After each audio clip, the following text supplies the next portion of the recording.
Hey everyone, welcome back to the channel. Today, we're diving into a straightforward guide on how to send Dogecoin from Bitmart to Trust Wallet in 2025.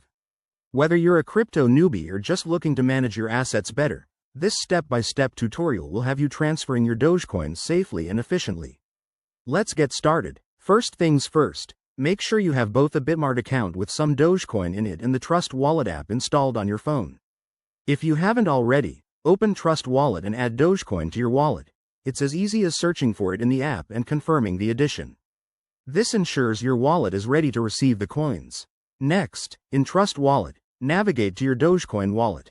Tap on the Receive button to generate and copy your unique Dogecoin address. Double-check this address because accuracy is crucial to avoid any costly mistakes. Crypto transactions are irreversible. Now, switch over to your Bitmart account. Log in securely and head to the Assets or Wallet section. Find your Dogecoin balance and look for the Withdrawal option. Once you're there, select Dogecoin as the cryptocurrency you want to withdraw.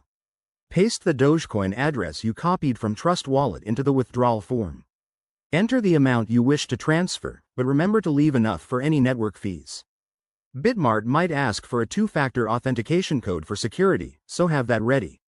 Review all the details carefully, then confirm the transaction. After you submit, the transfer will go through the blockchain network, which usually takes a few minutes to an hour depending on network congestion.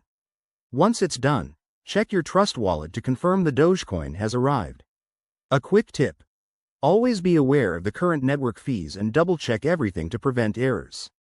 That's it for this guide. Transferring crypto doesn't have to be complicated, and now you're all set.